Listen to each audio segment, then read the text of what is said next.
I'd like to welcome everyone today to the Reed and Christine Halliday Executive Lecture Series. We're honored to have Jeff Kahn speak to us today. I have the opportunity to introduce Jeff. Jeff is an entrepreneur and has over 25 years of trust and investment experience. He currently is a business development officer for the Bank of Utah and an owner of RGR Investment Services. His career includes vice president of Southwest Trust Company, which is a subsidiary of the Bank of Oklahoma. He's worked for Zions Bank, and he's also worked for the central and southwest regions of Utah and the entire state of Idaho with Zions Bank. Prior to that, he was vice president and manager of the Personal Trust Department for First Security Bank. Jeff holds a BA and an MA degree from BYU and a PhD from the University of Utah.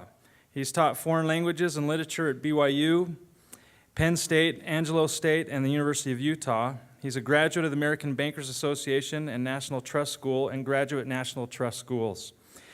Mr. Kahn resides in Provo with his wife, Charlene. He's been a longtime community activist. He's been a Rotarian, a past member of the Provo Orem Chamber of Commerce Board of Directors. He's served on the Provo City Library Board and the Provo City Planning Commission. He's been on virtually every volunteer board here at UVU and has chaired a majority of them. Currently, Jeff is the chairman of the advisory board for the Center for the Advancement of Leadership here at UVU. He has been appointed to the advisory board of the business school at Southern Utah University just recently. Jeff's hobbies include powerlifting, swimming, and racquetball. I've seen Jeff in the gym. He knows how to lift weights. I don't think I would mess with Jeff, seeing what that guy can lift. So before we have Jeff come up and speak to us, we have our dean of the Woodbury School of Business, Norman Wright, who has a special presentation for Jeff Kahn. Well, it's kind of a double pleasure for me to be here today. I always enjoy these lectures when I'm able to attend. And to be able to attend at least the very beginning of Jeff Kahn's lecture today is something special. As was mentioned by Brad, Jeff has given so much time and energy and resources to Utah Valley University that it would really be hard to find another community member who has given as much, really. He's played key roles in developing aviation sciences, on the Culinary Arts Board, on the Center for the Advancement of Leadership Board, and he's also served for about the last 3 or 4 years on our National Advisory Council. And Jeff is stepping off that council this year. We had a nice talk in my office just about a week ago, I guess it was, and Jeff has some additional opportunities kind of located in warmer parts of the state, like Southern Utah University, and is going to be helping them out with some of the things they're doing in their business school. And we've already kind of talked about what opportunities there might lie, that might exist for both UVU and SUU to work together. But I just wanted to take this moment because Jeff won't be able to attend our Fall National Advisory Council meeting and just thank him for his years of service on behalf of the business school and award him with this fragile trophy that I'm not going to take out of the box. You can all not see it. But anyway, Jeff, for your many years of service, thank you so much. Thank you. Appreciate it. Now stay up here for a minute. Now it's your turn. I need to tell you, last night I had the privilege of speaking to the accounting students of the Honor Society, and it was a great pleasure for me. And on my way in, I stopped just to say hi to Norm. And he said, now you know, you've done this lecture 3 times before, and we're inviting you back hoping that you'll get it right this time, okay? Something like that, yeah. Anyway, let me just say something about Norm. It's been a real privilege for me to work with Norm since he was chosen to be the dean of the business school. I've watched him and what he's accomplished in the business school, and it's nothing short of amazing. He has tremendous skills. He has tremendous love for the business students. And for me, and one of the things I like, a couple of things I really like about him, he thinks outside the box, and I like that a lot.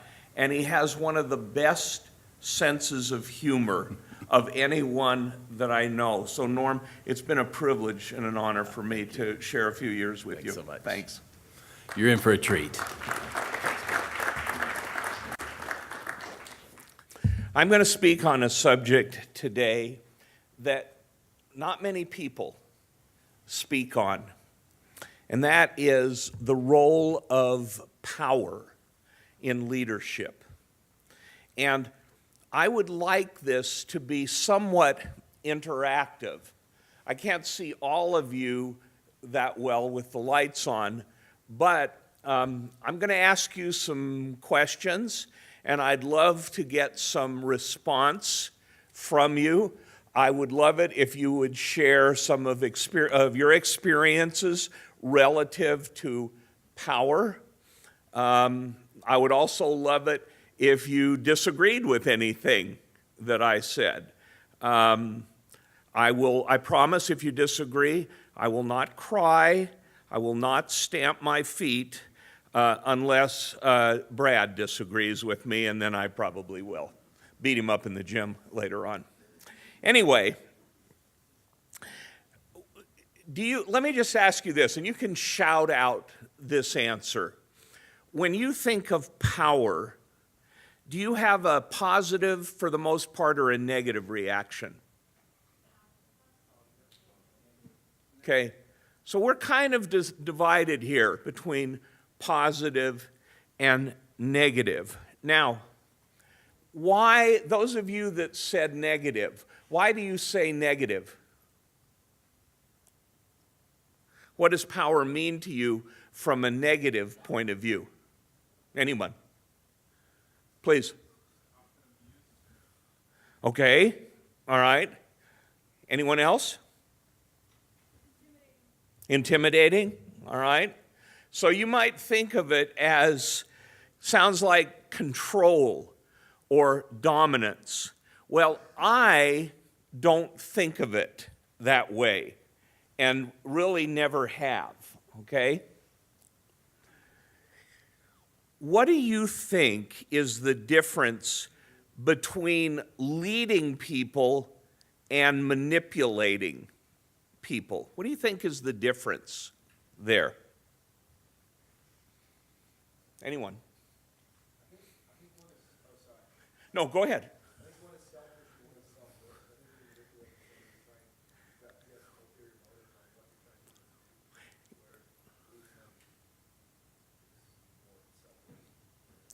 You're absolutely right on the mark, okay? When a person seeks to manipulate others, it is usually done for selfish purposes. When a person is a leader, he or she volunteers efforts to lead others toward a common goal. That's the difference between the two. Next question. What's the difference between power and authority? A lot of people think these two words are synonymous. They're not. What's the difference? Please.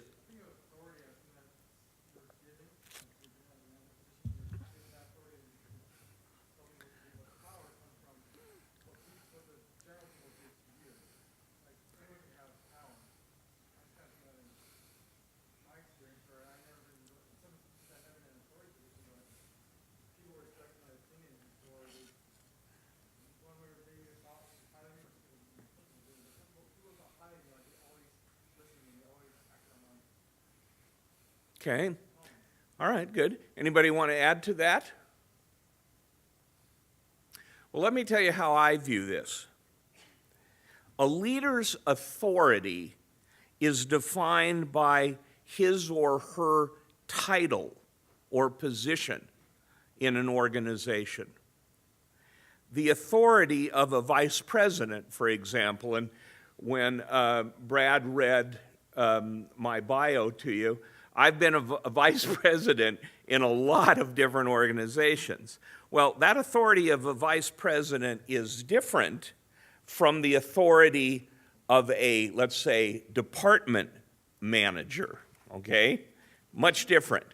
Leadership power, on the other hand, is the ability to accomplish things or get things done through others.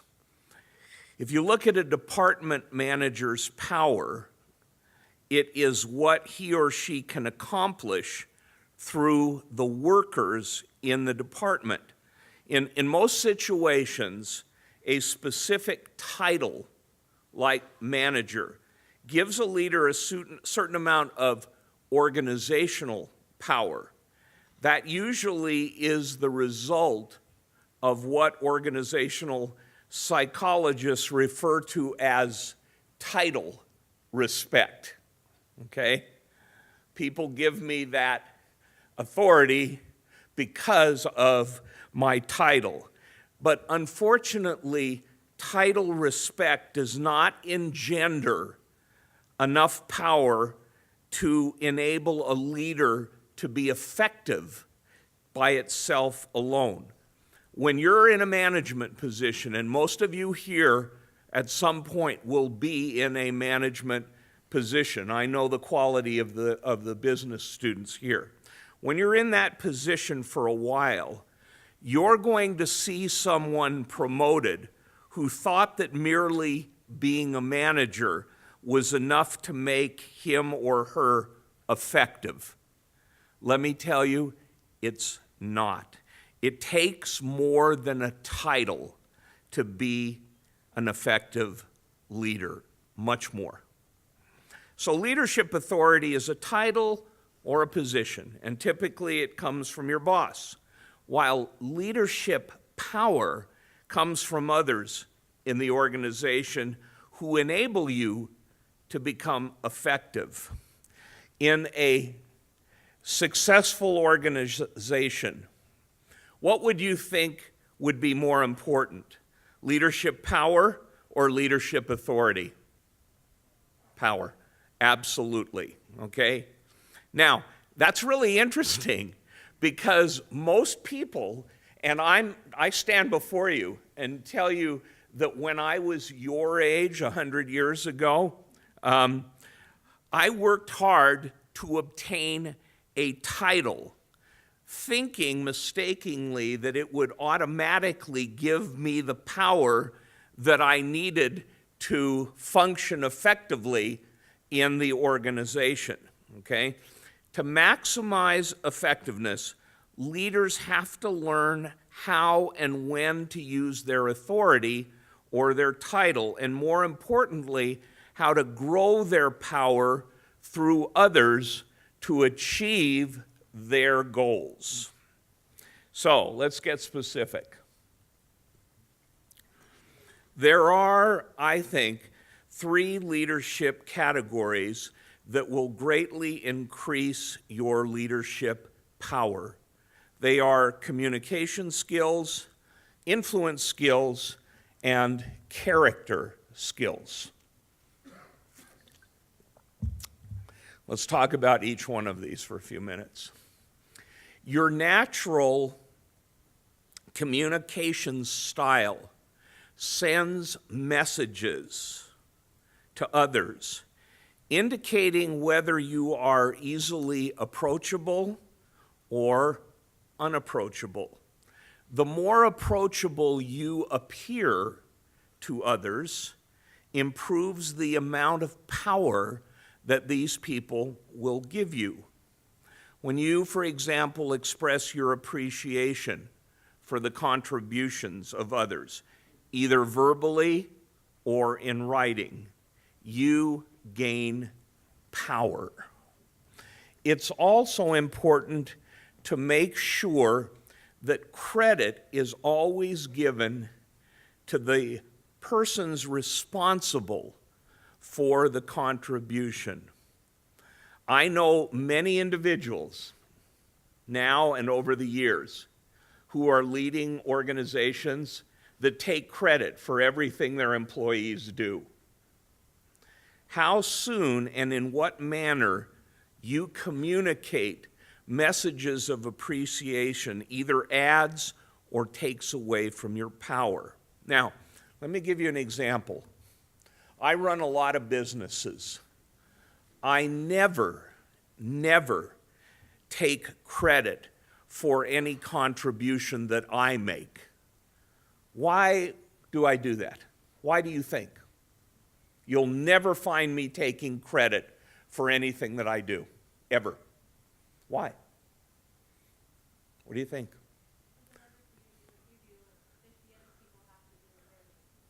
Okay, that's true, but that's not the reason. You had a hand up here.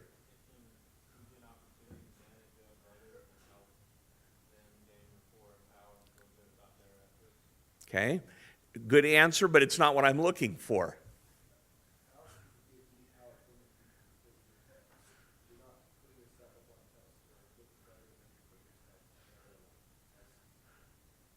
Okay, you're closer, but you haven't hit it right exactly.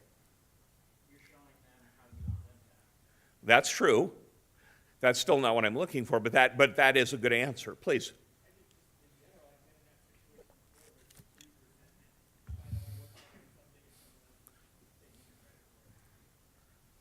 Okay, please. No, don't be sure.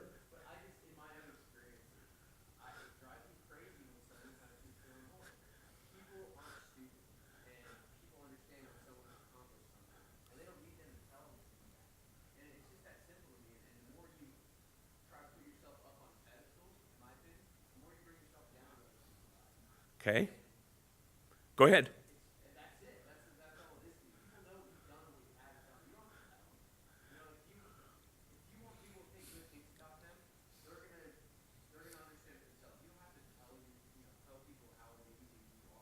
Okay, you're really close. All right, let me say it a very simple way. I don't need to take the credit for what others in my organization do. Why not? Because people naturally assume that I get the credit. I don't have to say anything. They know I own the company. They love what the employees have done. They just naturally give me the credit. I don't need to take it. It's just there. And that's why I do what I do. Okay? Questions or comments? All right. Let me say a word about the importance of being a good listener. Now, if there are any who are here from the talk that I gave last night to the accounting students, they're hearing this for a second time, so I apologize for that. But I will tell you, I don't think it can be said too often, okay? Being a good listener is much more important than being a good talker. Much more important, okay? So let me give you some tips on how to be a good listener. Listen with an open mind. What do you think I mean by that? Listen with an open mind. Anyone?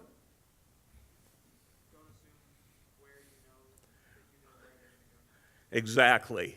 And don't be defensive.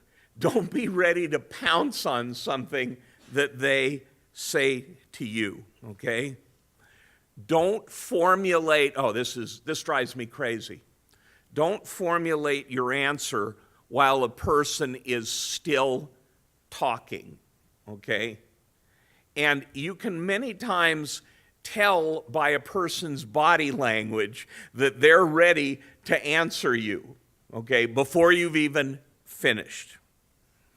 Okay, next thing is always hold eye contact. I've noticed over my career that a lot of people, and it's not usually young people, it's usually older people, have a difficult time holding eye contact. Why would that be, do you think? Why do people have a difficult time holding eye contact, do you think? Shout it out. Attention span? Okay. Sorry? What'd you say? Oh, okay. Lack of confidence, all right? Very good, very true. Anybody else? Yeah, very true also. Holding eye contact is extremely important. If you're uncomfortable in doing it, break yourself of that uncomfortableness. People will not do business with you. They will not listen to you if you do not hold eye contact with them, okay? Now, let me tell you another interesting thing about eye contact. The truth is that you have known people for, let's say, 5 years who still don't trust you. That's the truth. And you've known people for 5 minutes that do trust you. What's the difference? A lot of research has been done that shows that trust is created by a detectable level of concern, and you do that through eye contact. When people truly believe you are concerned for them, and this is interesting, but I've had a lot of experience in this. When they believe you're truly interested in them, they tend to think that you possess good judgment. You may have the worst judgment in the world, but if you hold eye contact, they will believe that they can trust you, okay? Here's another pet peeve of mine. Show respect for people. Now, if you were to come up here on stage right now and do a strip search on me, I hope you won't, but if you did, okay, you would find that there's something that you probably all have that I don't have in my pocket on me. What would that be? Cell phone, okay? Guess what? I'm here for an hour. There's nothing so urgent that I can't leave my cell phone behind and somebody can call me back in an hour. If I were teaching a class and you were in the class and your cell phone rang, you'd be out of the class. You'd be done. I tell you not to come back again. That is unbelievably rude. And yet it's something that a lot of people, not just young people, but older people too, don't recognize, all right? Put aside your newspapers. Never take phone calls, ever. Unless, there's one exception, I believe. If you know you're going to expect a very important call while you're with somebody, let them know ahead of time that you're expecting that call and you're going to have to take it. But other than that, no. Let me give you an example of something that happened to me a couple nights ago. My wife sent me to Lowe's to buy something. So I get it. I hate Lowe's, but anyway, that's where she wanted me to go, so I went. I'm standing in the checkout line. There's a line of people behind me. I get up to the counter. The girl starts to ring up my purchases. Her phone rings. She stops what she's doing with me and answers her phone. It was one of her friends. She turns her back on me to talk to her friend. Okay? Conversation's over. I check out. And what do you think I did? Do you think that I just walked out of the store? What did I do? Absolutely. I went to find the manager. Now you might think, he's just a cranky old man, okay? But the reality is, I'm trying to help her. I'm trying to show her that that is inappropriate behavior. And it's going to be, that's going to be much more effective coming from her manager than it is coming from me. And I hope that he did talk to her, okay? I already told you don't, or allow the speaker to finish, don't interrupt, don't change the subject. Here's another one. Have you ever dealt with somebody who finishes your sentences for you? My wife does that for me, okay? And I hate it. I hate that, all right? Don't finish. I know you think you know what I'm going to say, but I might just surprise you someday. So don't finish my sentences, please, all right? Read between the lines. What do I mean by that? What do I mean by read between the lines when you're talking to someone? What does that mean to you, please?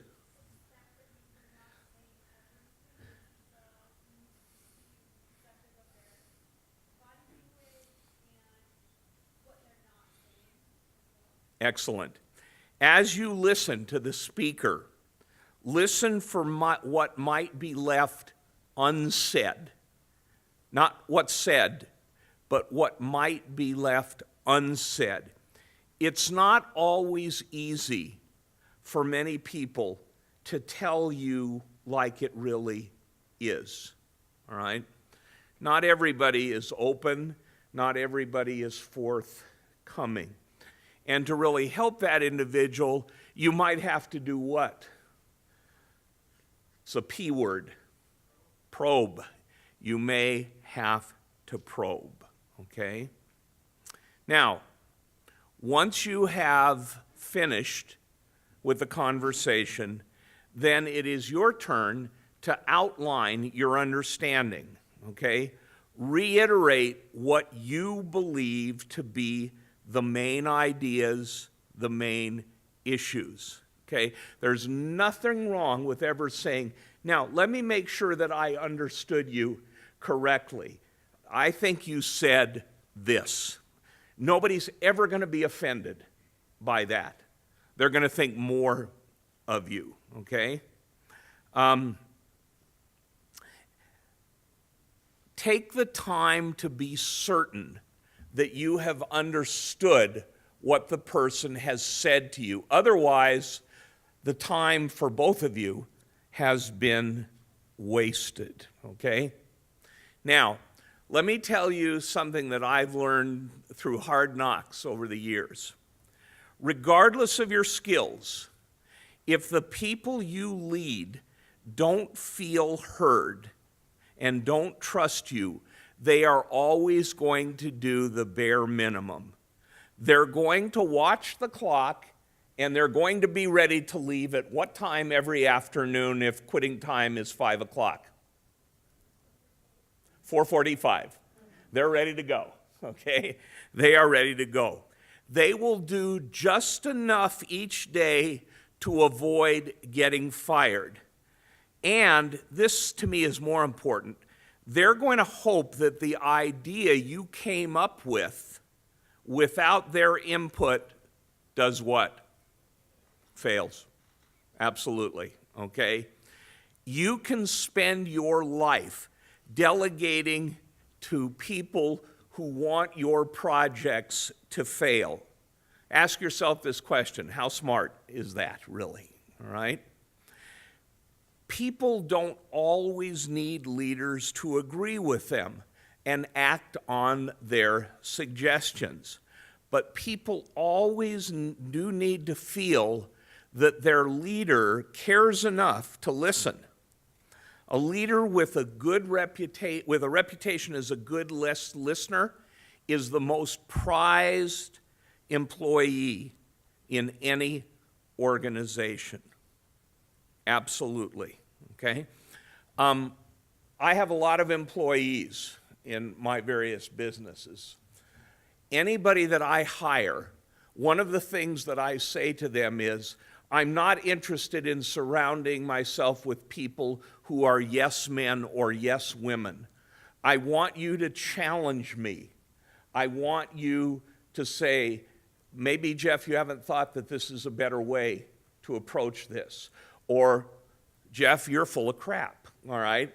Let's think about doing it this way. Now, they all know at the end of the day, I make the final decision. But up until that point, I want them to challenge me, I'm not looking for yes men or yes women. Okay, the second category, all right, is ensuring that your followers have a degree of influence in how things are done in the workplace. I love this quote from Dr. David McClellan of Harvard. He said, the greatest hunger of, can't see it, so I'm going to read off my paper. The greatest hunger of the human soul is to have some influence in how the work is done. You and I all need to learn how to delegate. We have to. You've got to learn that. Leaders also need to ensure that their followers participate in appropriate decision-making. Believe me, this will increase followers' buy-in to changes, and it increases your power at the same time. The third category involves your leadership character skills. Some dimensions of a leader's character that generate power are trustworthiness, honesty, integrity, respecting others, not spreading rumors, and being considerate and friendly. High achievers, and I know you're all high achievers in here, they do not turn into leaders, even if they seem to have the right skills, without the power that comes from going beyond the letter of the job and doing what I like to call the extras. So here on the screen are the extras. Colleagueship. Being a good colleague means helping the entire group achieve results, even when you're not in charge. For example, by filling in for an absent coworker, showing up at a special event that's not required, or pitching in with ideas and information for someone else's project. This factor, even though it is intangible, is in fact extremely important. So important that, believe it or not, it is written into the formal standards for promotion at the Harvard Business School. Pull them up, you'll see it there, okay? Colleagueship is considered a sign of whether someone can take on bigger leadership responsibilities. Second thing, opening doors to connectors. Who are connectors? What does that term mean? Who are connectors? Please.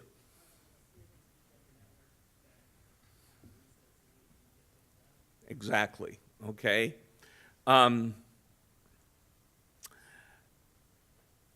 I've helped a lot of business students and non-business students over the years here get connected to people that have the ability to hire them, okay? And I will tell you right now, any of you within the sound of my voice, I will do that for you. All you have to do is ask me, and my commitment to you is that I will, in fact, do that. I would tell you very honestly, and I don't say this self-servingly, so please don't take it that way. There are probably very few influential people that I don't know in this state, okay? This is what I always tell my grandkids. In this day and age, it's not what you know, it's who you know, and you need to understand that. In October, I'm going to be speaking to 1,000 high school students here in Utah. And the topic is this very topic because apparently young people don't really understand that today. They don't understand how important connectors are, so I'm going to try to change that, okay? Next are extra resources. Being a giver is powerful, especially when the gift is unexpected.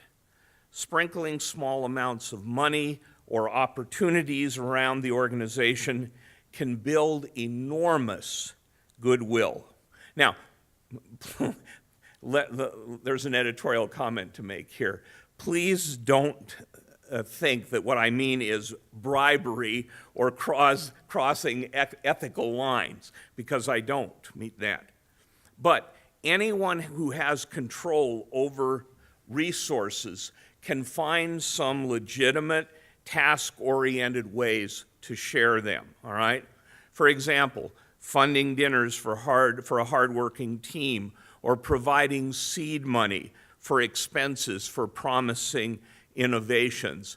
I probably meet on the average of 4 young entrepreneurs a month who are looking for seed money. And if it's a good deal, if they've got a good business plan, whatever the case might be, I try the best I can to help them, okay? Now, let me tell you something that I do in my organization that you may have never thought of. Anybody that I hire, one of the questions I ask them is, do you have a personal charity that you're interested in? If they say yes, I make a personal, not a business contribution, but a personal contribution to their charity. Think that's appreciated?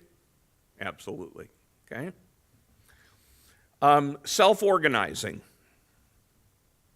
One big extra in any endeavor is to identify new opportunities or unsolved problems. With self-organizing now a major operating mode, the people who set the agenda also set themselves up as very powerful leaders. Believe it or not, in most cases, it's not necessary to ask anyone's permission to lead. The self-organizers just do it.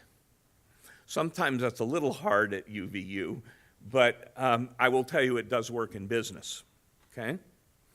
Next item is commitment. Some people falsely equate commitment with hours worked. That's wrong. Commitment is about quality, not quantity. This extra involves the passion which leaders convey about the mission and the singular focus they exhibit when doing each piece of work. People want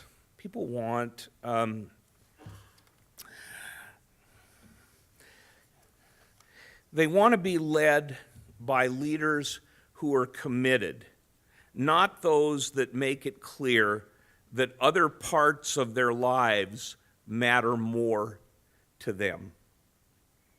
Don't show that to anyone, okay? They want to know you're committed.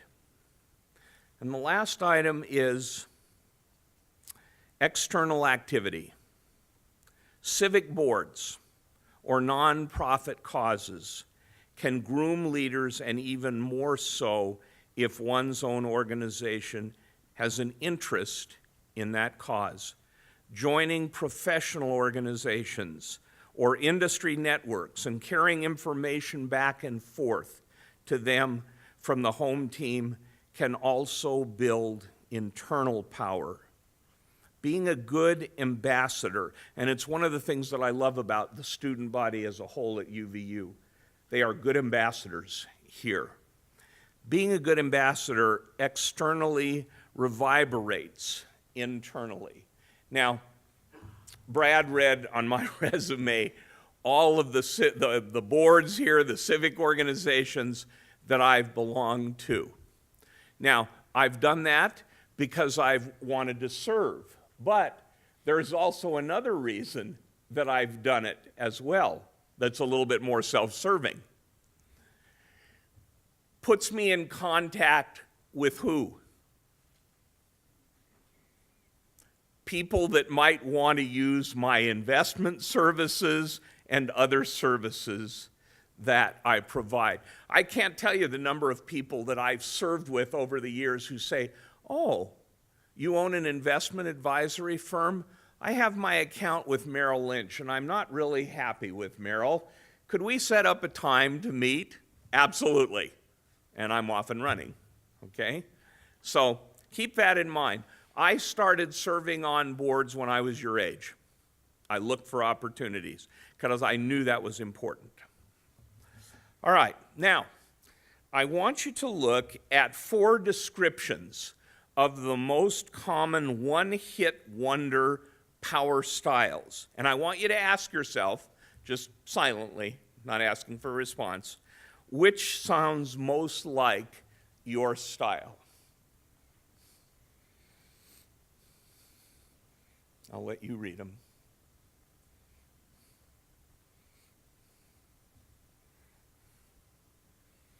Everybody read it?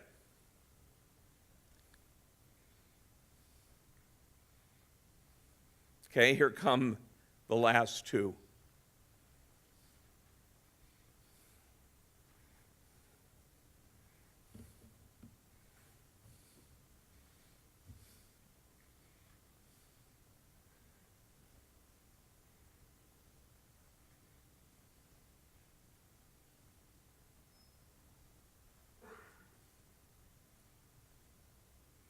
Okay? So just ask yourself, which is your style? And maybe none of those are your style. Maybe you've got a totally different style. But those are the ones that I came up with. Now, unfortunately, and I've seen this a lot in my life, once a leader feels comfortable using power, it's common for he or she to interact with everyone in the same way. Now, I'm not talking about job equality, okay? Of course, you should treat everyone fairly and equally. What am I talking about, and why is that a problem? Please.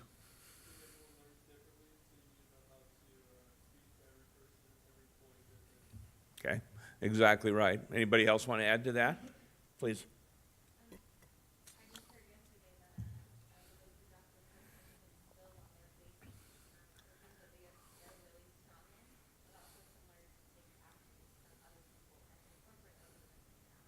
Excellent. All right. A leader with only one influence style is like a painter with only one color. The work is predictable, it's uninspiring, and it's ineffective. Okay? When a leader has only one of these influence styles, it's like a parent treating all of their children the same way. Do we have anybody in here? Brad, you've got kids, right? Do you treat them all the same way? No. Okay? All right? It doesn't make sense. And what's another problem with it? It's unsafe. You would not hand the keys of your car to a 5-year-old and say, hey, here's how you turn it on. Go ahead and drive down to the market to get mom something for dinner, okay? And you wouldn't insist on holding a teenager's hand to help them cross the street. You wouldn't do either of those. Instead of the one-size-fits-all mentality, recognize that your direct reports, your boss, your peers, your customer, they're all over the map in terms of how to best lead them. A powerful leader develops skills in self-management, communication, performance management, handling conflict, and achieving results. Now, I won't lie to you. It can be tricky using the right amount of power without abusing it. I can't begin to tell you the number of times in my life that I've abused the power that I have. It's kind of like keeping a campfire going at a steady burn without letting it rage out of control or recede into nothing but embers. I think of power and try to use it in a calm, confident way in order to influence others' behavior to reach organizational goals. Remember this, last point. For the best results of using power, treat others as they would like to be treated and try never to burn bridges. In today's world, and today's world is very unpredictable, you never know when you're going to need a friend or a supporter. Okay, the last thing I would say to you is this. On the podium up here, I have brought a supply of my business cards. I would invite, if you want, any of you to come down and take one. Contact information is on the back. As I said before, I will help any of you in any way that I possibly can. And I want to finish by reading a quote that's on the back of the card that I've tried to pattern my life after. If you are not in the process of becoming the person you want to be, you are automatically engaged in becoming the person you don't want to be. Anyone know where that comes from? How to Win Friends and Influence People by Dale Carnegie. A great book that was around when I was your age. Still a great book. I would encourage you to read it. Thank you all very much.